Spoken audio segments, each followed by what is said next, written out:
So it's not rocket science. It's just hmm very sensible, just very practical and very sensible with safety, measures at every step we can think of.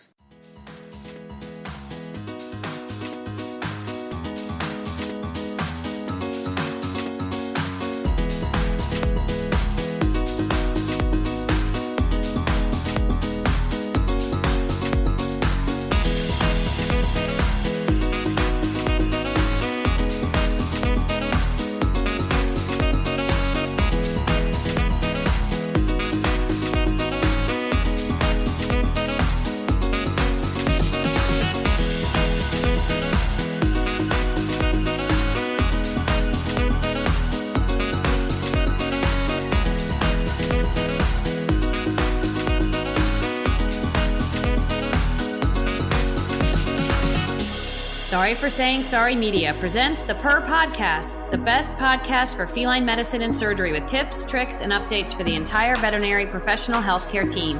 If you are dying to know more about cats, keep on listening.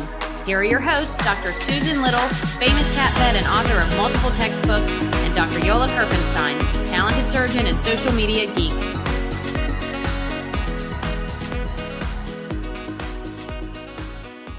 Hello, this is Dr. Sheilah Roberston. And this is Dr. Susan Little. And we're so excited to be back here because we are talking to the famous Dr. Sheilah Roberston. And we started that 2 weeks ago now with the next podcast where we are. Susan is still with Sheilah in Poland, so we time warped back in time in beautiful Poland, Warsaw. I love Warsaw, Susan. It's a really nice city. So did you get some time to look around? Sheilah's going to have some free time here, but I can tell you that we already had one lunch and it was fabulous. You had a lunch together. Yeah. That's amazing. So yeah, I love Warsaw. It's a pretty impressive city when you go there, walk around. So Sheilah, what are you going to do? I'm actually going to take the train on Monday. I'm going to take the train to Krakow. And I'm actually going to go and pay my respects at Auschwitz and have a tour. I feel that that's what I want to do. And then I'm going to look around Krakow and then to take the train back. And then I'll be flying back to the States. I am so impressed that you're going to do that, Sheilah, because it is obviously some awful history there. And we cannot forget what happened there. So that's something that is probably pretty emotional too, to go there. Yes, I really want to pay my respects and have some quiet time, just seeing what really happened, just learning about what happened. I've read about it, but I think you don't know until you actually are standing there looking at it. That's what I expect. Yeah. But we want to talk about anesthesia. Let's talk about anesthesia. But so Sheilah, once again, thank you so much for being on the podcast.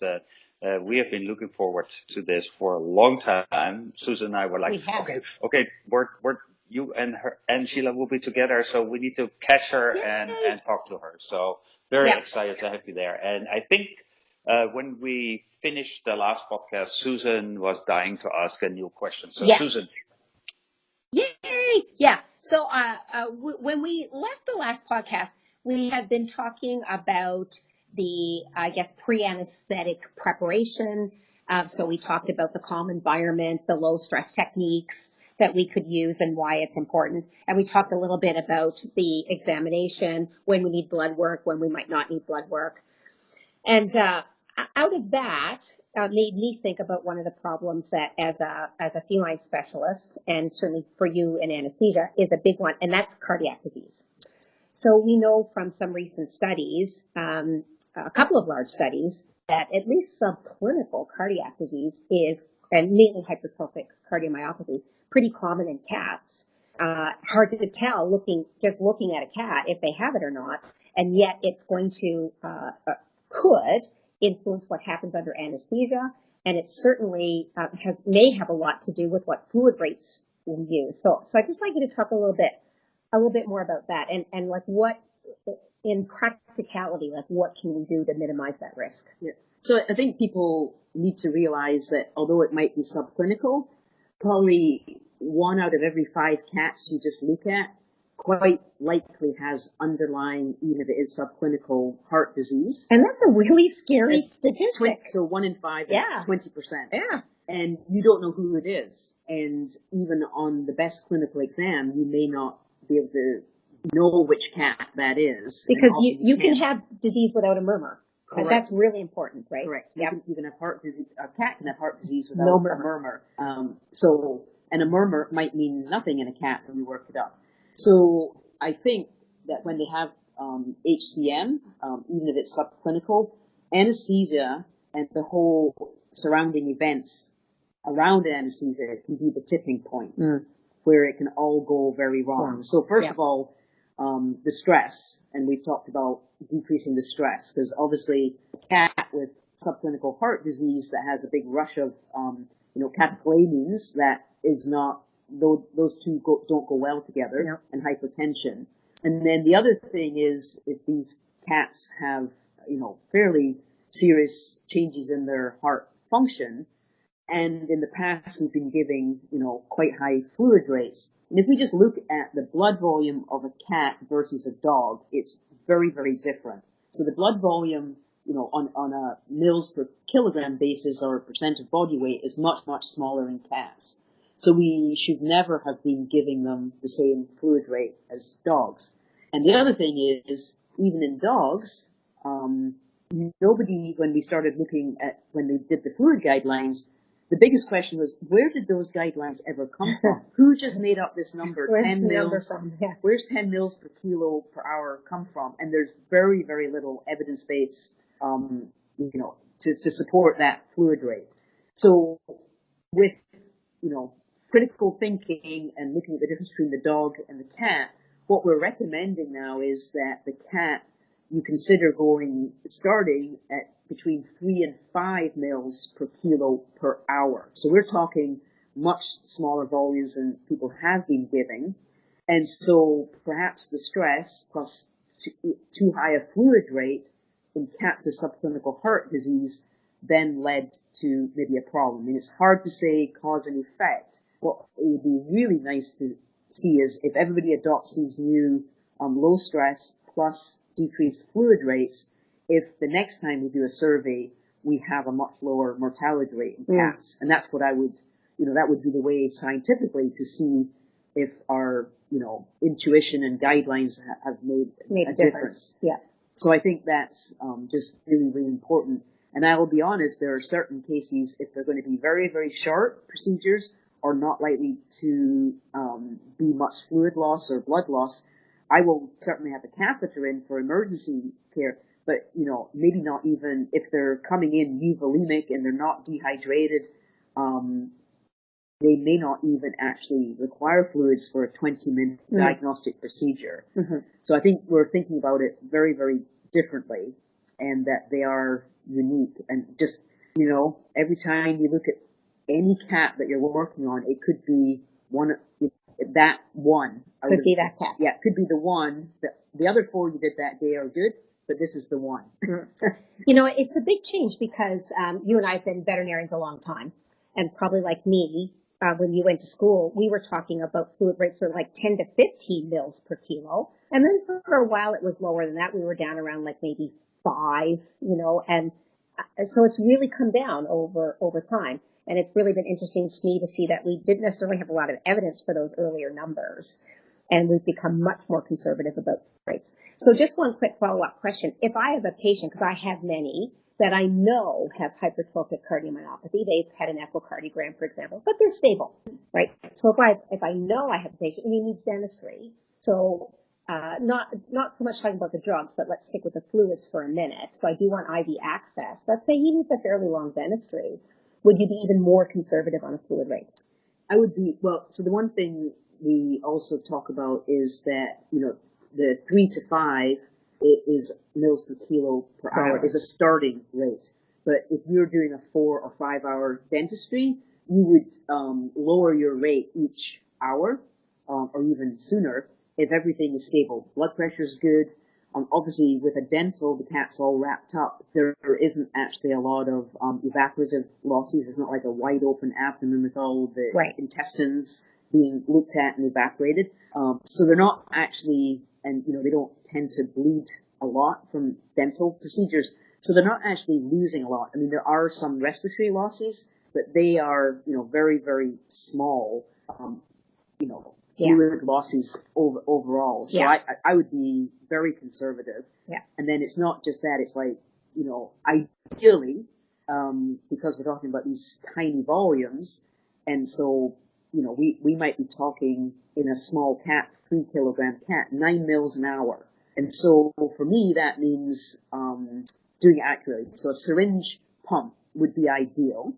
But if you don't have a syringe pump, it'd be nice to, have some kind of, control over your fluid rate. And some people use the Uritrols. Right. So the little container that goes from 0 to 100. But the way I advise, and we recommend it and we put it in the guidelines, a built-in safety factor is that, just because that chamber holds 100 mils, we don't advise filling it with 100 mils. So what we say is like, why don't you figure out what that cat needs in an hour? So let's say it's 9 mils. So you fill your chamber up to maybe 9 or 10 mils. Because some people will be asked to give antibiotics, and so they may or they're giving an emergency drug, or they might be giving maybe whatever. Yeah. And they turn the little roller up, and the fluids go in fast, and then they forget to turn the drip rate back down. So if you forget to turn the little control roller back, and you have 100 mils in your little container, the cat gets 100 mils of fluid before it shuts out. But if you make that mistake, all it gets is 1 hour's worth of fluids done, and then everything stops. And so it's yet another built-in safety factor without having to go and think that you should have to buy a syringe pump or something. Yeah. So it's a very, very simple built-in safety factor. Great tip. And then once you've got your 9 mils in, you fill up your chamber again for the next hour, or even less, and on you go. Love it. So it's not rocket science. It's just very sensible. Just very practical and very sensible with safety, measures at every step we can think of. Yeah, great tip. So I want to switch gears a little bit again. One of I would guesstimate the most stressful times in anesthesia is when we have to intubate. And we're always worried about the cat because, they clamp down, it's difficult to do. And I really love the pictures and the explanations that are in these anesthesia guidelines because they're so focused on the cat. What I would like you to do is to explain a little bit a kind of newer device, which is called a supraglottic airway device, or SGAD device, or VGL. Because that is something that probably our listeners may not be as accustomed to, and there are some obviously advantages and maybe also some disadvantages to this device compared to the endotracheal tube. Yeah. So anyone that's intubated cats knows that they can be tricky because of the laryngospasm, and their airway is already very, very small. So if you are traumatic or not careful, even a little bit of swelling in that mucosa can cause a huge decrease in the diameter of their airway and cause problems postoperatively. So we know that. The other issue, before I get on to the supraglottic airway device, is that Dr. Broadbelt showed in his study, and again, cause and effect and relationships are hard to put together, but he showed that for very short procedures, that actually intubating a cat increased their risk of having, morbidity or mortality. And so I've also looked at some of the reviews of people that worked. Can you start over again? Sorry, we dropped out. Do you want her to start over again from the starting about the VGL?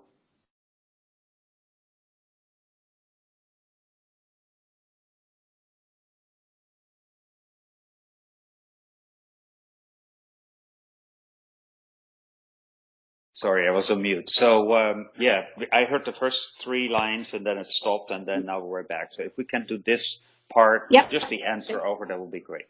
Great. Your question or just my answer? Just your answer about intubation. Yeah. So we all know that cats can be quite challenging to intubate because the airway is very small and they do have laryngospasm very, very easily. And even, if you traumatize that larynx, at all, you're going to have airway mucosal swelling and a decrease in airway diameter. And one of the commonest causes in the postoperative period is upper airway obstruction. The other thing is that nearly all cats that are admitted to emergency rooms with aspiration pneumonia have recently been anesthetized. So for short procedures, if you actually use lidocaine on their larynx and then pull the tube within, 15 or 20 minutes, it may be that they can't actually protect their airway as well. So there's a lot of figuring out to do with what goes on with cats' larynxes, but they do need to be, if you use an endotracheal tube, at an adequate depth. Make them open their airway. You have to wait and be patient and get it in. But this, because of the high incidence of airway issues postoperatively, a company, actually the person that designed them is a human anesthesiologist, and he designed them. The first gel was designed for humans, and now there's one for cats and there's one for rabbits, and they're making them for other species as well. And so it is a device that does not actually enter the trachea at all. So it sits over the larynx, and the tip actually sits in the esophagus.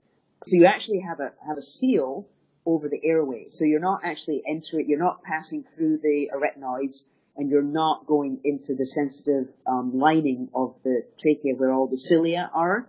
So you're avoiding all of that. But when you hook it up to a capnograph, you can see that you have a completely normal respiratory pattern, a nice square wave, as you would with an endotracheal tube. And there's quite a lot of studies that have shown when they tested veterinary students who had never intubated a cat before, the time to achieving secure airway, meaning a normal capnograph reading, was much quicker with the suprabody airway, and so was the success rate compared to the endotracheal tube, and requires less propofol. So it is a good alternative. There's a learning curve, but the company have training modules on their website that you can do. I do feel much more comfortable using that device, also endotracheal tubes, along with a capnograph, because especially if you're moving a cat around the hospital, like going to diagnostics and then going to a different room and then moving, as the cat is lifted up and so on. Endotracheal tubes can slip out and then slip down the esophagus, and so can V-gels can be displaced. Yep. So it is nice to always have confirmation with a capnograph. But, if you're very attentive and you listen and so on, that is, the person is the best monitor, not a piece of equipment. So that would be important. But they're very ingenious pieces of equipment. They come in several different sizes. So I've done as small as a 1 kilogram kitten who was going to be anesthetized every day for several days in a row for wound care.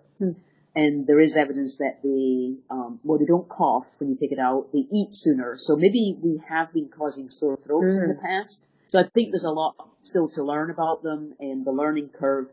And even when I know I'm going to use one, I still have my laryngoscope, my endotracheal tube, everything ready in case I need to switch.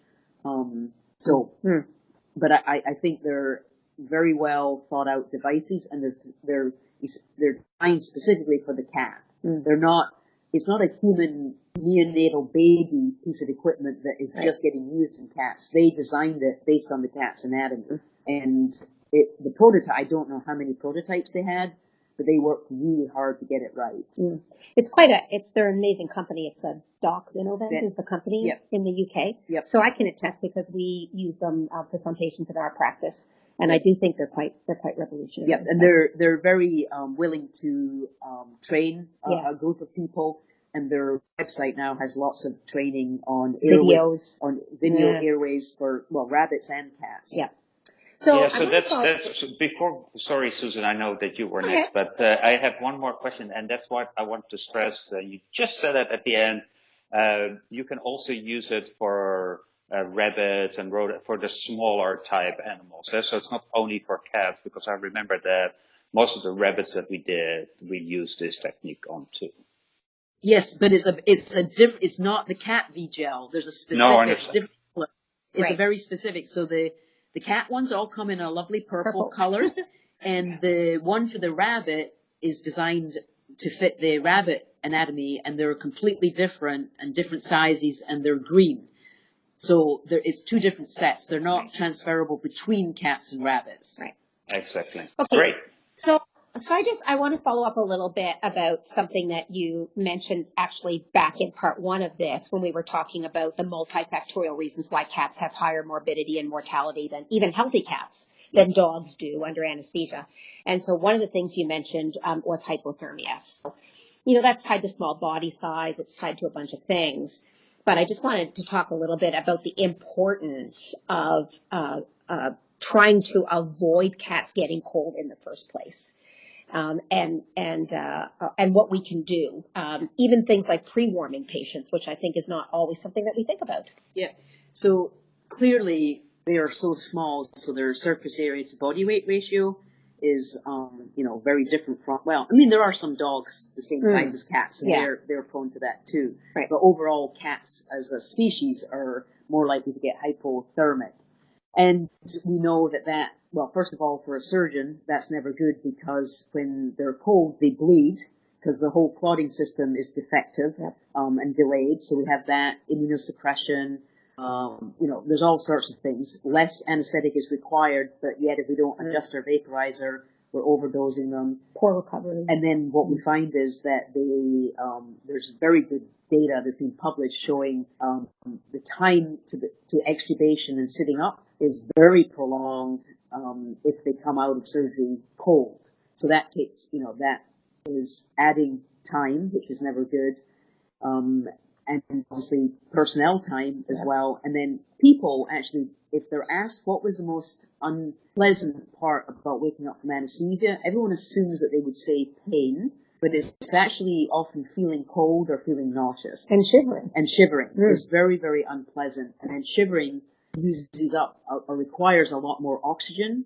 And so then you've taken them off 100% oxygen onto room air right at the moment where they actually need more. So then you run into myocardial hypoxia, and then, it just snowballs from there. So although the human data shows that pre-warming, which means, when the patient is getting ready to go to surgery, they put a blanket on them and actually actively warm them. And that's been shown to, stop or prevent or, ameliorate hypothermia. Yeah. And there have been a couple of studies in dogs, and they haven't actually proven that in dogs, but they didn't do it exactly the same technique. They used an incubator, and then they came out and so on. So I think intuitively it should work, and I would never not do it just because two studies have said it doesn't work. So I like to make sure that the waiting area is very, very warm, that they have an ability to create their own little microclimate.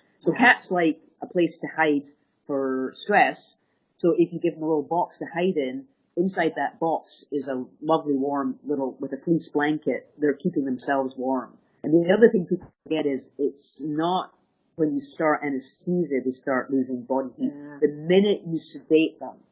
So the minute you sedate them, that alters the central nervous system and the hypothalamus and all the regulation, or causes vasodilation. So they can actually lose quite a lot of body heat between the time they're sedated to the time that you're inducing them. So you're already down, and then you induce them, and the inhalant agents cause vasodilation, and then you get lost to the environment.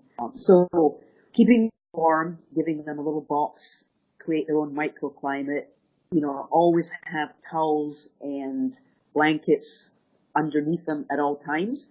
They like to be wrapped in a towel for safety anyway. And then once they move to the procedure or to the surgery room, we have lots of choices. Yeah. We have warm air blankets that blow warm air, and if they're not turned on until the animal's draped, the actual data on contamination of the surgical site is not something to be concerned about, and there's filters that need to be changed. We have specialized warming blankets called hot dogs.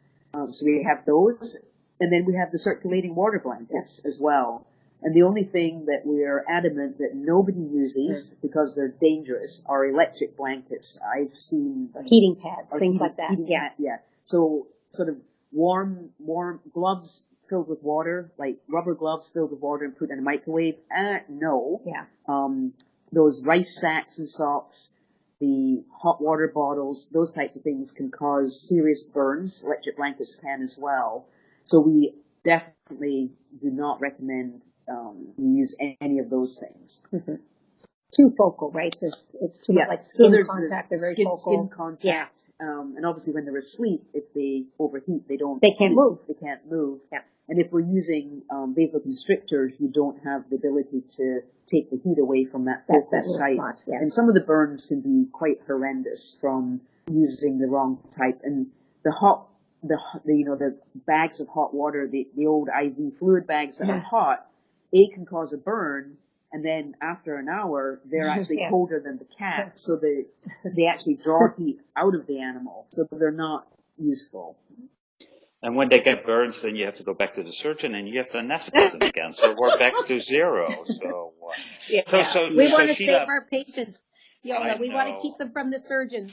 I know. It's always the theme of this per podcast for some reason.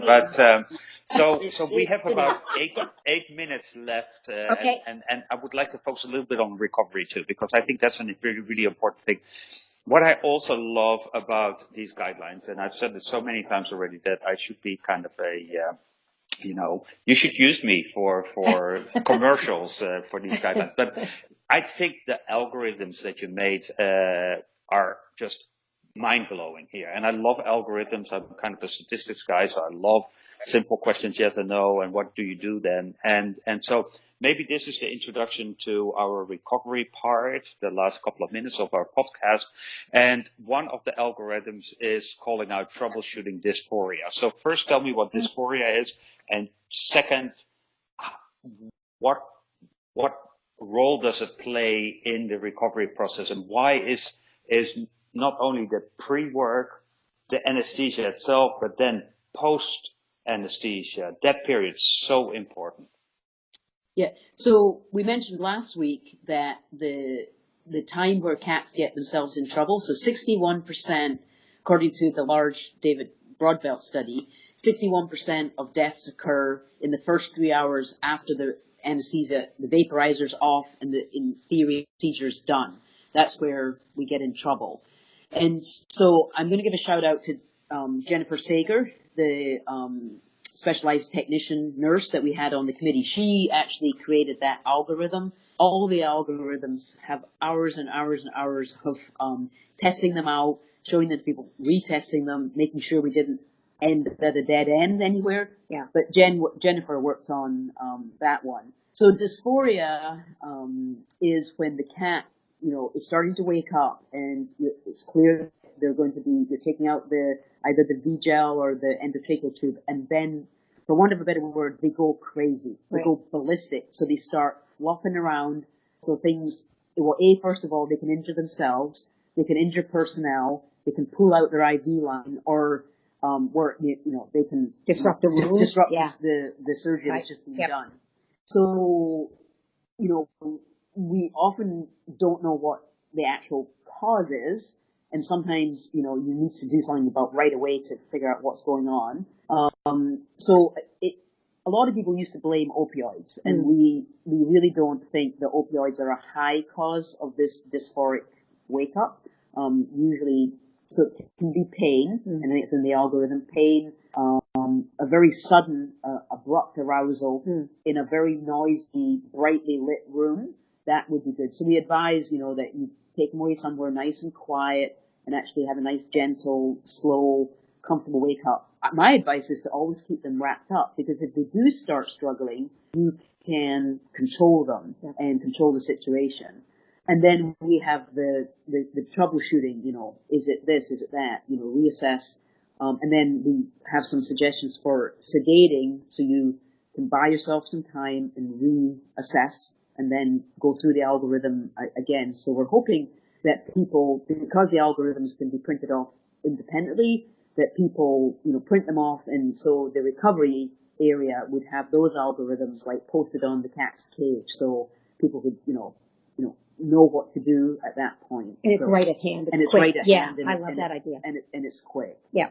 And they are awesome. Yeah. Awesome. Yeah. I love them. I mean, they're wonderful. So great job. I have one more question for you before we have to wrap up. And that is that I realize that there's a lot of veterinarians probably listening that don't have the luxury of having a full-term anesthesia person next to them. When I was at university, I had not only one anesthesiologist, but I had maybe 3 and students, and everybody was watching and poking the cats all the time to see if they were doing fine.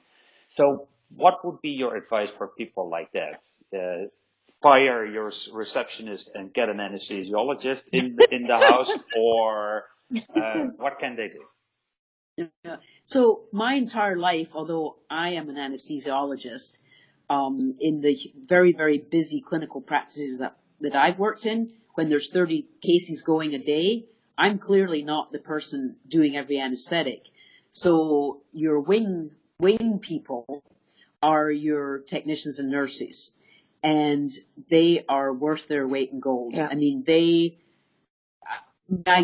mean, an anesthesia day or a surgery day can't run without good nurses and technicians running anesthesia. And so they can, I would advise, I think a lot of the anesthesia CE that we offer is best aimed at getting technicians and nurses to come. Right. And because a lot of times, once they're highly trained, the surgeons ask them questions. Absolutely. Because they're doing it all the time and they feel very responsible. The other good thing is they're often the person that met the cat when it came in, so they know the cat's personality, They follow it through the whole process, they see it afterwards, and they take a lot of pride in that. So specializing in anesthesia as a technician is one way to go about it. Making sure if you're you're the owner of a practice, that your technicians go or get webinars on or CE in anesthesia training, and those are they're a lot more than there used to be. And then there are wet labs that are totally appropriate for technicians to go to, as well as veterinarians in anesthesia.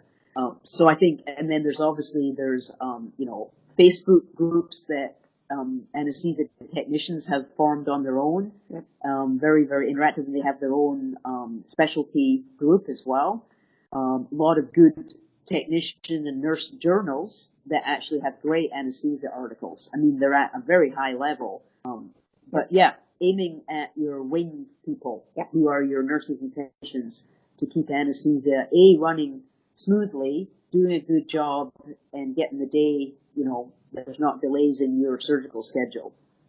So really what you're saying is hug your technician every day and thank them for all the wonderful work that they do. And I totally agree with you. Yep. Yeah. The anesthesia part is, extremely important because, getting a cat through and just getting them through the anesthetic is one thing, but how well they get through the anesthetic and how nicely they recover, and it's not aversive and they're not having a horrible experience, and they arrive back home ready to eat and they're comfortable, is something to be very, very proud of. Yeah. So I want to give a shout out to the technicians who work with me. I'm privileged to work with amazing nurses, and we can't function without them. They're really, as you say, Yola, they're worth their weight in gold. Yes, absolutely. So, Sheilah, I have to say sorry, we're out of time, but I love these 2 podcasts. They were fantastic. You are such an amazing person, and we have to get you back because I want to talk about Lap of Love with you too, which can fill another 2 ones, because And there's so many other things I would love to talk to you about, but time is up, sadly. So, and I want to wish you lots of before we strength. go, Yola, Oh, before sorry. we go, one last thing. I just want to remind everybody that the AAFP feline anesthesia guidelines can be downloaded for free from catvets.com. Absolutely. And you can listen to the PER podcast through various ways. We are now also on iHeartRadio. We're on Spotify, on your Apple devices, on your Android devices. So download us and then, register yourself as a continued listener and then also give us a high review because that would be fantastic. So Sheilah, thank you so much for being here and good luck tomorrow. I know it's going to be tough, but it's wonderful that you do that and you're such an amazing person. So thank you from the bottom of my heart. Yes, thank you, Sheilah, so much. Thanks so much, Yoli. And I'm just feeling all very warm and happy inside that you've mentioned coming back to talk about my new passion with the older cats. So yes. I'm very, very happy you slipped that. We will do that. Yes. Definitely. Wonderful.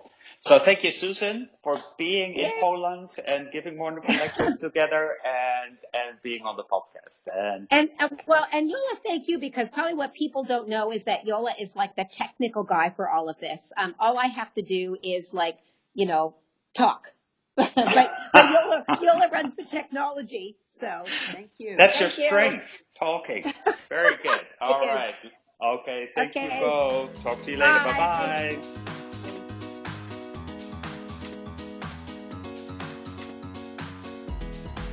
Hello, this is Dr. Sheilah Roberston. Thank you for listening to our podcast. Please note that all opinions given here are purely Dr. Susan's and my interpretation. Veterinary medicine is a beautiful but complicated profession, as no animal or case is exactly the same. Well, there's one thing for sure. Yeah. Yola and I have strong opinions, and we're not afraid to say them. So that's a good thing, though, isn't it?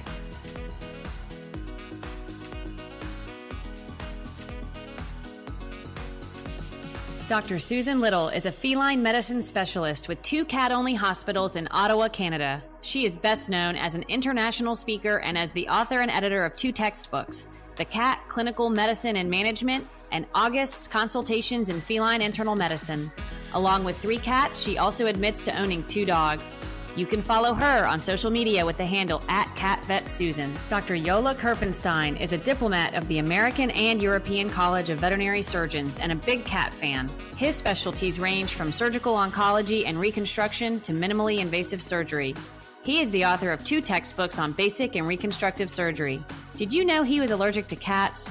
Yola works currently for Hill's Pet Nutrition. You can follow him on social media with the handle @GVetSX.